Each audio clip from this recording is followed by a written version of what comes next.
Bien, mis hermanos, ya estamos preparados, que hoy tenemos la cena, la celebración de la cena. Y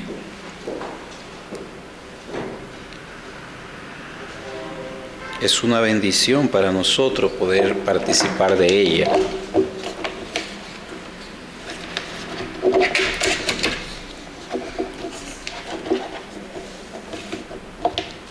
Vamos a ir a Marcos, capítulo 11. Hemos regresado a Marcos. El Señor es el que guía a su iglesia y dice lo que se ha de enseñar. Leímos el pasaje paralelo de Lucas. Ahora vamos a ir a Marcos. Repetimos esa lectura, capítulo 11, los primeros 11 versículos. Dice: cuando se acercaba a Jerusalén junto a Betfagé y a Betania, frente al monte de los Olivos, Jesús envió 2 de sus discípulos y les dijo: id a la aldea que está enfrente de vosotros, y luego que entréis en ella hallaréis un pollino atado, en el cual ningún hombre ha montado. Desatadlo y traedlo. Y si alguien os dijere: ¿por qué hacéis esto?, decid que el Señor lo necesita y que luego lo devolverá. Fueron y hallaron el pollino atado fuera de la puerta, en el recodo del camino, y lo desataron. Y uno de los que estaban allí le dijeron: ¿qué hacéis desatando el pollino? Ellos entonces les dijeron como Jesús había mandado, y los dejaron. Y trajeron el pollino a Jesús, y echaron sobre él sus mantos, y se sentó sobre él. También muchos tendían sus mantos por el camino, y otros cortaban ramas de los árboles y las tendían por el camino.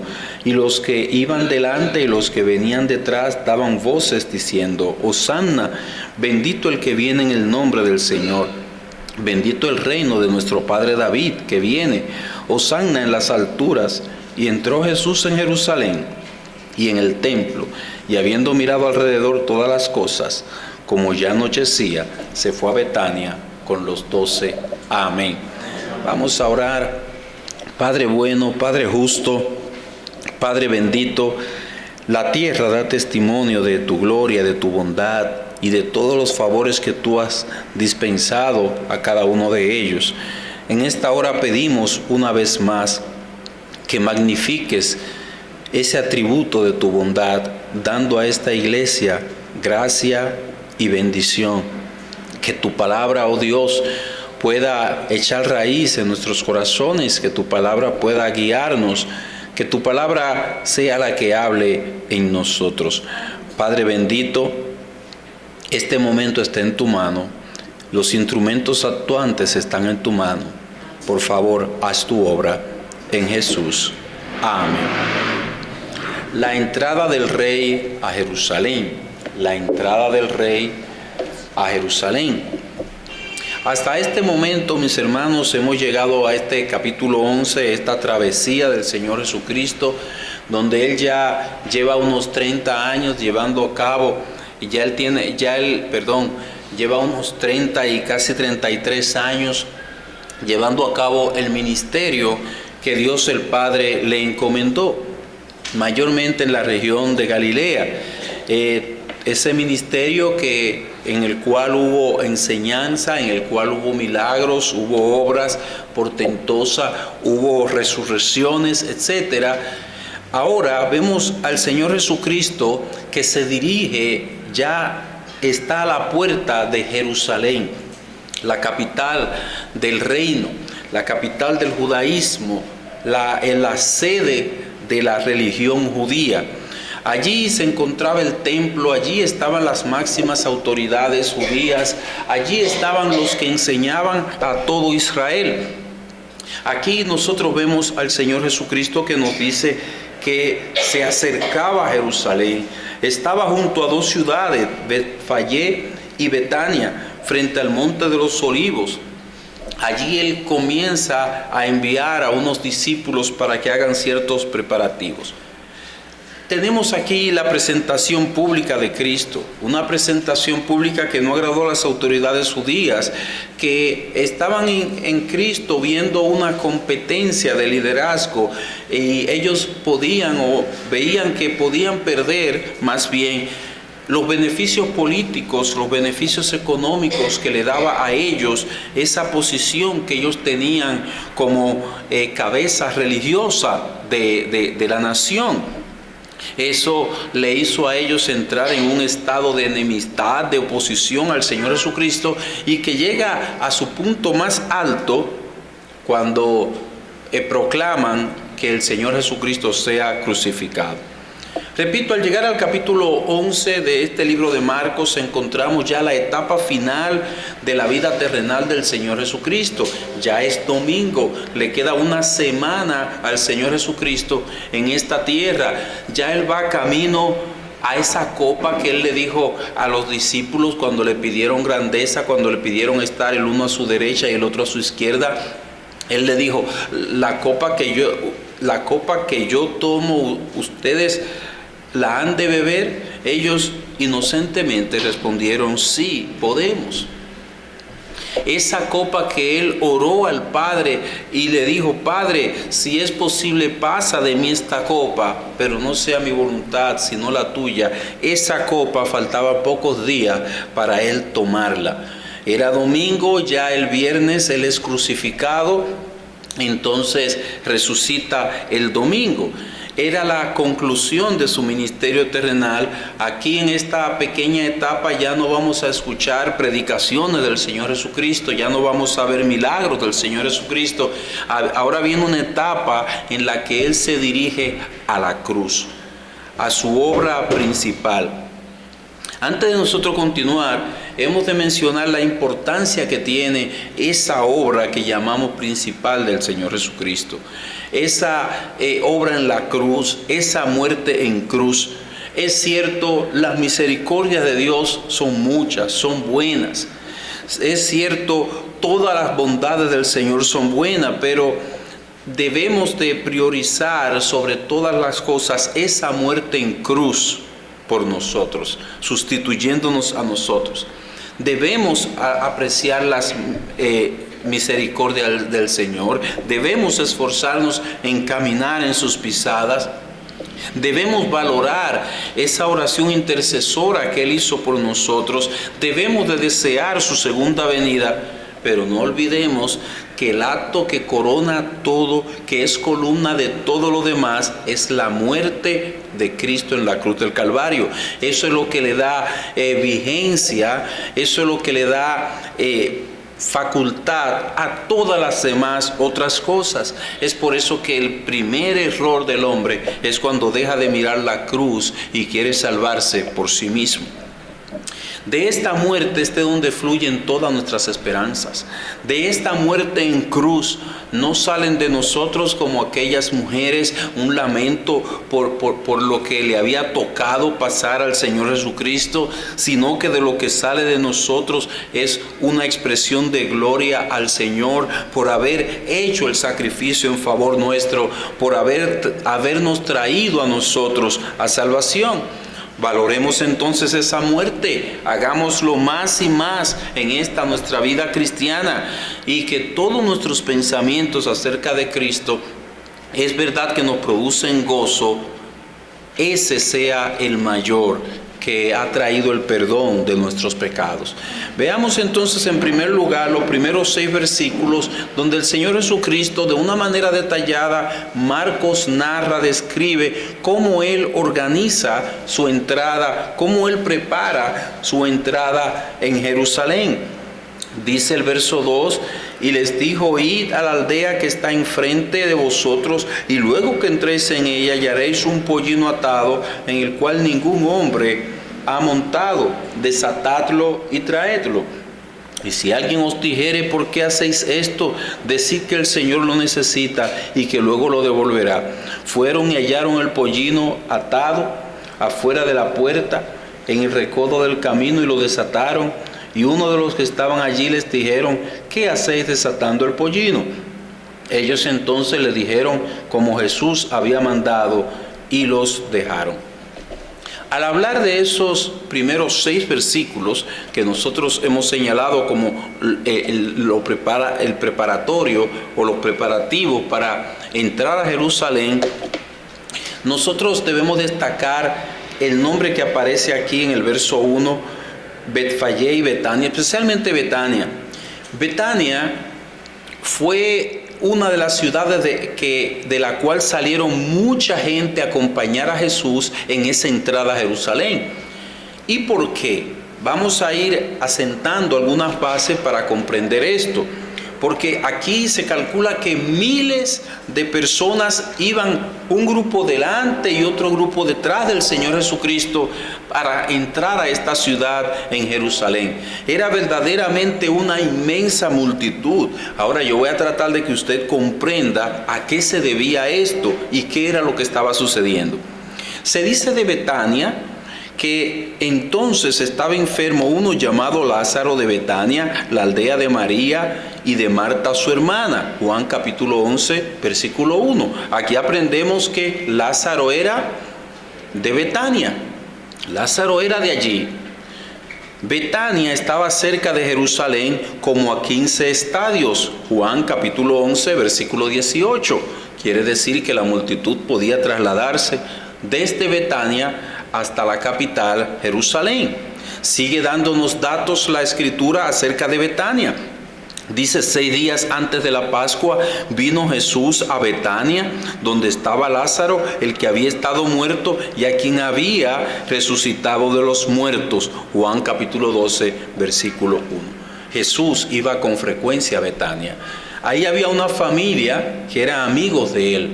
Estaba Lázaro, Marta y María. Dice que él vino a Betania donde estaba Lázaro, pero no solo esto, sino que en Betania se había escuchado la noticia de que Lázaro había sido resucitado. Muchas de esas personas que acudieron a lo que hoy llamamos velatorio, otros llaman exposición del cuerpo, no importa el nombre, asistieron a la muerte de Lázaro. Lo acompañaron hasta el sepulcro y después, 3 días después, Lázaro resucitó. Jesús lo resucitó. Y vamos a su casa y lo vemos sentado comiendo con su familia. Toda esa multitud conocía de ese evento. Esta información es importante porque nos ayuda a comprender lo que viene delante. Al iniciar esta sección encontramos, repito, lo preparativo para entrar a Jerusalén. Él envía a 2 de sus discípulos y le encontramos que él le da todas las directrices. Van a encontrar un pollino, lo van a desatar, lo van a traer. Si le preguntan, digan esto, digan aquello. El Señor Jesucristo le da a los discípulos todos los detalles: dónde encontrar el pollino, en qué lugar estaría y qué le preguntarían. Eso nos habla de que él va señalando no solo su humanidad, sino su divinidad. Él va dejando huellas de que él es Dios. Aunque él va a la cruz, él está manifestando en cada momento que él es Dios. Él conoce, él sabe, él es omnisciente, él sabe a dónde estaba el pollino, sabe que nunca lo había montado nadie había venido desde la ciudad a darle esa información a él. Él sabe lo que la gente iba a preguntar sobre el pollino, etcétera. Seguimos al versículo 7, donde encontramos: y trajeron el pollino a Jesús y echaron sobre él sus mantos y se sentó sobre él.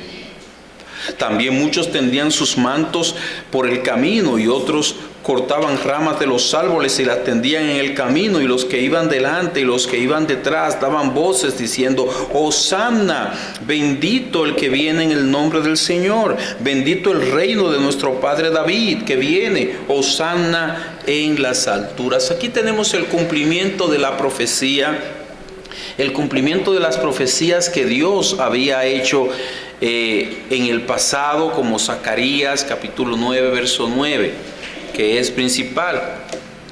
Como en otras ocasiones, no podemos asegurar que esta multitud que estaba dando cumplimiento a la profecía bíblica entendiera lo que estaba pasando. Los mismos discípulos no entendían que ese era el cumplimiento de las profecías. Repito, eran miles de personas que se habían juntado allí.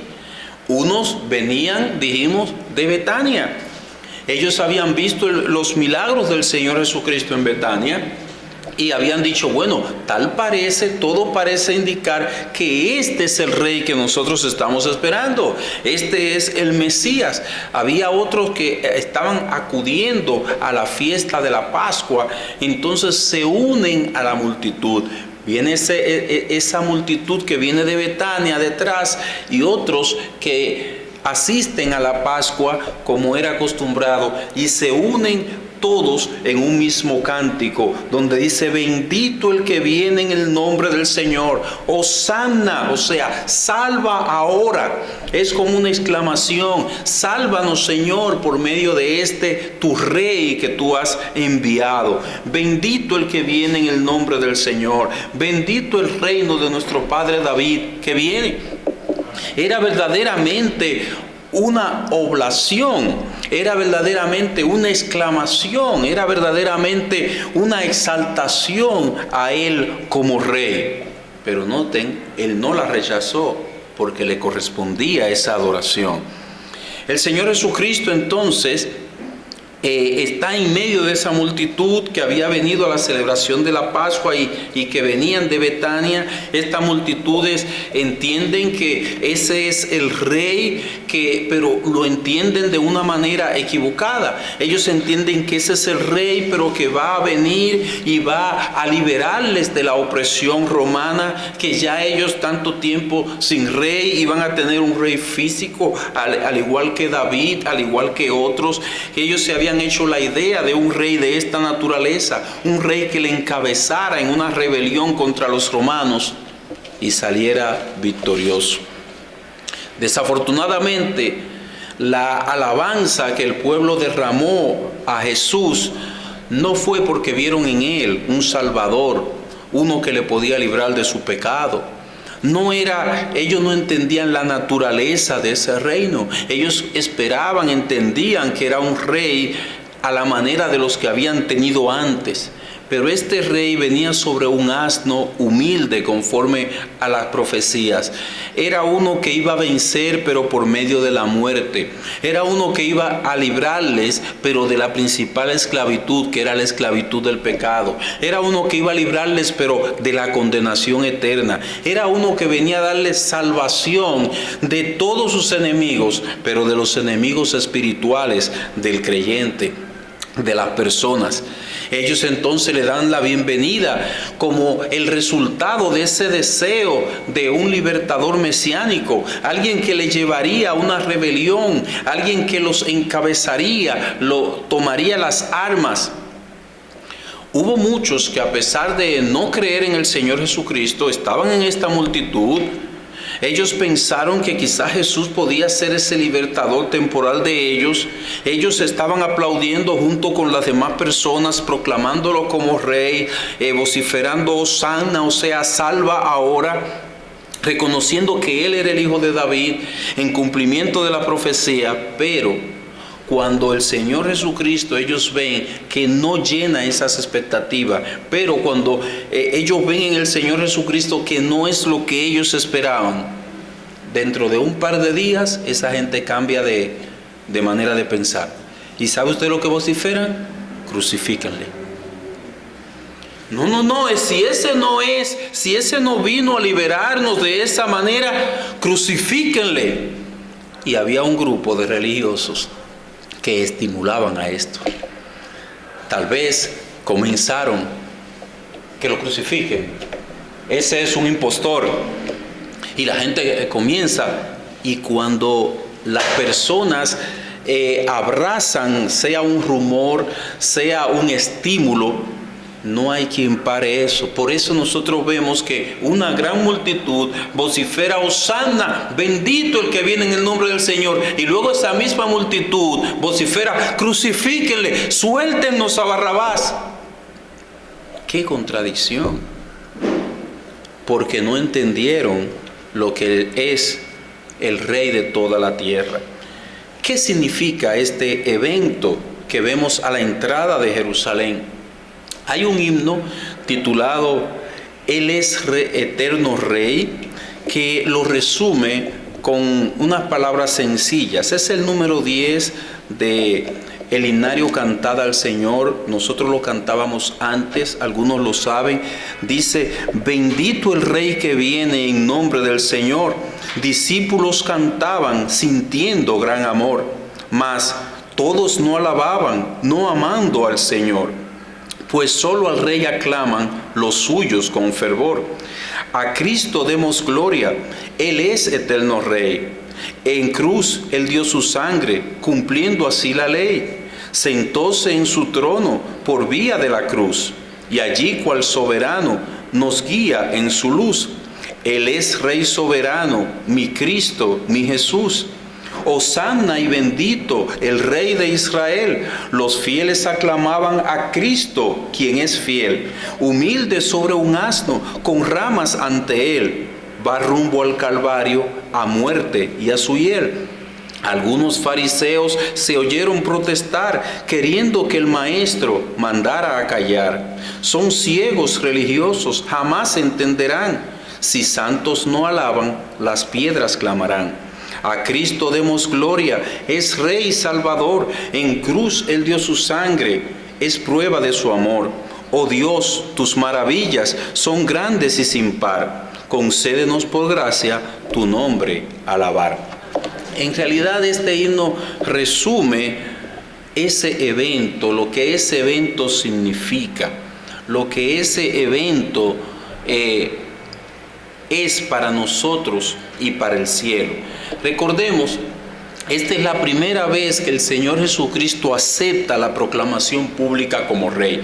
Todo el tiempo Él se mantuvo en una posición donde Él hacía un bien y le decía: no lo digan, ve a tu casa. Pero la gente lo divulgaba. Le habíamos visto sanar personas, y en lugar de Él llamar la atención sobre esa sanación que Él había hecho, en lugar de Él llamar la atención sobre su persona como Rey, Él le ordenaba: no lo digas a nadie. La primera etapa de su ministerio, de su vida, no llamó la atención. La caña cascada no quebrarás. Él no llamó la atención para nada.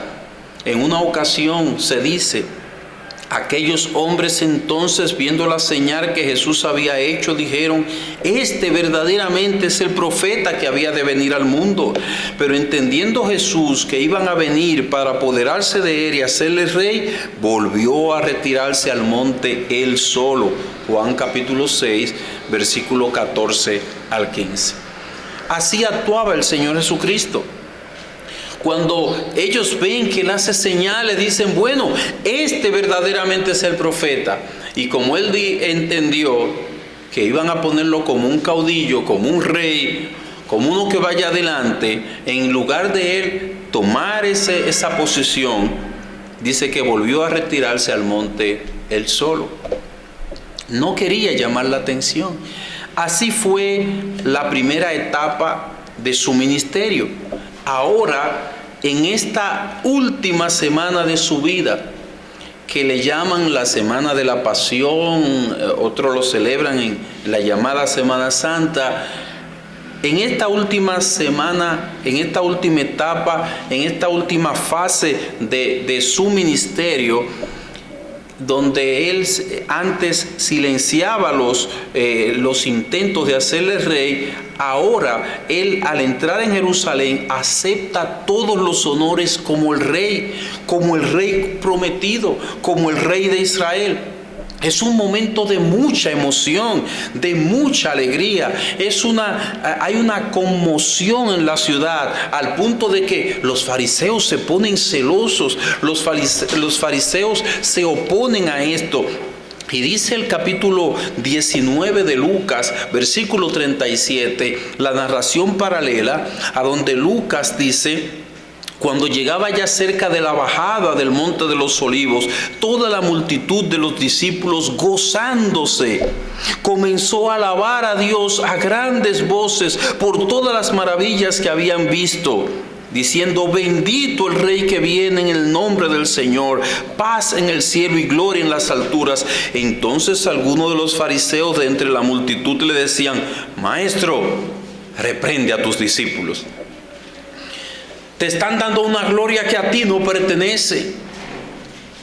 Te están llamando Rey de Israel, el Mesías. Te están diciendo que tú eres Dios mismo. Él les respondió: os digo que si estos callaran, las piedras clamarían. Si esas personas decidieran callar, las piedras proclamarían que Él es el Rey, el Mesías, el prometido de Dios. Gloria sea su nombre. Él habría reprendido a los discípulos, claro, si estos estuvieran dándole una alabanza o una gloria a alguien diferente a Dios. Eso merecería una reprensión. Ustedes ven cómo cuando Pedro va donde Cornelio, ellos le quieren hacer reverencia, le dicen: no, yo soy un hombre igual que tú. Pedro no recibe esa gloria, esa reverencia, al igual que otros, los ángeles mismos la han rechazado. Yo soy un consiervo tuyo, dice un ángel. Pero Cristo recibió esa exaltación porque a Él le correspondía toda adoración. Él es Rey, Él es coronado por sobre todas las cosas, Él es Dios. Y si estos no le daban la gloria, las piedras lo harían. Cristo lo que está diciendo es lo que Él ha hecho siempre. Cuando el que le corresponde hacer algo no lo hace, el que le corresponde hacer algo para Dios no lo hace, el Señor lo que hace es que levanta a alguien muy lejano a esa persona y le da ese honor que el primero había desperdiciado. Por ejemplo, los judíos rechazaron a Jesús, a los suyos vino y los suyos no le recibieron. El Señor extiende la salvación a los gentiles. Ellos la valorarán, ellos la apreciarán.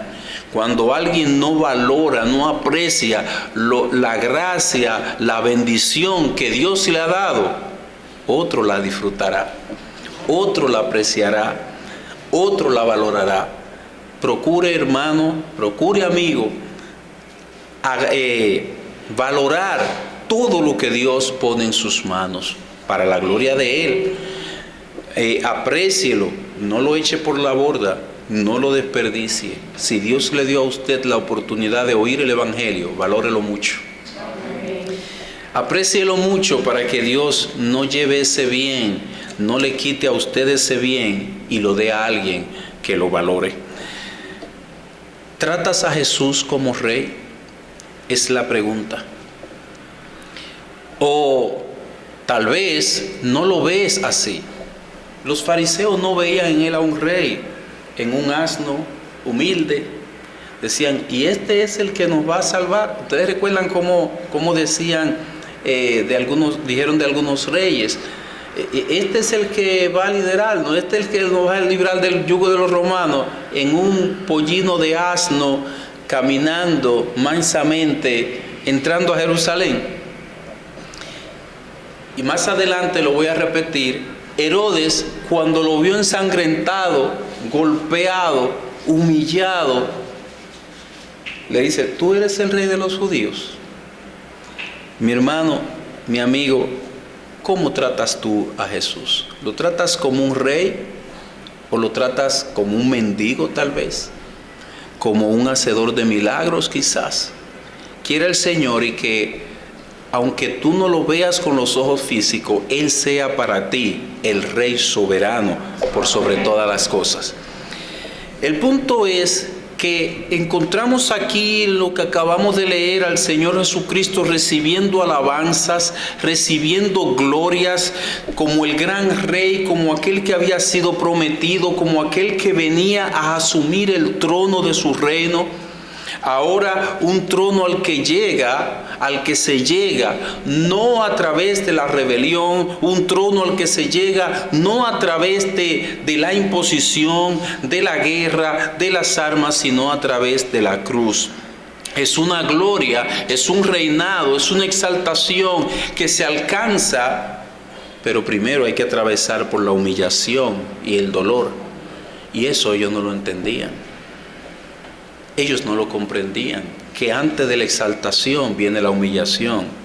Sí, Jesús primero debía morir en la cruz del Calvario por nuestro pecado. De esa muerte, como dijimos en el principio, fluyen todas nuestras esperanzas. Por esa muerte nosotros vamos al cielo. Por esa muerte nosotros somos perdonados. Por esa muerte somos llamados hijos de Dios. Por esa muerte somos justificados. Esa muerte es nuestra gloria. Si esa muerte no se hubiese efectuado, no tendríamos nada en qué basarnos, no tendríamos un asidero. ¿Por qué entrar al cielo? ¿Qué nos garantiza? ¿Qué nos da entrada al cielo? ¿Sabe lo que es? La muerte del Señor Jesucristo. Por ella entramos al cielo, no es por nuestras obras, no es por nuestro apellido, no es por lo que hemos logrado, no es por lo que hemos hecho. Es por la muerte del Señor Jesucristo en la cruz del Calvario. En todos nuestros pensamientos acerca de Cristo nos podemos gozar de todas las cosas que Él es, de las que Él hace, pero no nos gocemos en nada tanto como en el hecho de que Él murió por nosotros, de que Él nos perdonó. Si algo tenemos que mencionar aquí y en el cielo, es que Él por esa muerte nos limpió. No tenemos más nada que decir. Hablar de nosotros es hablar de pecado. Hablar de nosotros es hablar de indignidad. Pero hablar de Cristo colgado en la cruz es hablar del triunfo sobre las huestes espirituales de maldad. Por eso Él exclamó: consumado es. La obra fue terminada, fue realizada, fue hecha a plenitud. ¿Cuál obra? El pago para el perdón de todos nuestros pecados pasados, presentes y futuros. ¿De quiénes? De todos aquellos que creen y confían en el Señor Jesucristo. Los que conocen bien la Biblia saben perfectamente que Jesús no solo se proclamó como rey de los judíos, como pusieron en la cruz allí. En la cruz se clavaba un epígrafe, una tabla donde decía por qué esa persona está crucificada allí. ¿Sabe lo que pusieron del Señor Jesucristo? Rey de los judíos. No, pero no le pongas eso, dicen los fariseos. Ponle que Él decía lo que está escrito. Así se va a quedar. Rey de los judíos. Pero Él no solamente es rey de los judíos, Él es rey de todos. Él es Señor de todos. Mateo mismo lo deja bien claro en los últimos versículos de su libro. Ya Él había resucitado, ya había llegado al otro domingo. Él murió viernes, ¿verdad? El domingo resucita. Jesús declaró con toda autoridad, o tener toda autoridad, tanto en el cielo como en la tierra. Dice Mateo capítulo 28, versículo 18: toda potestad me es dada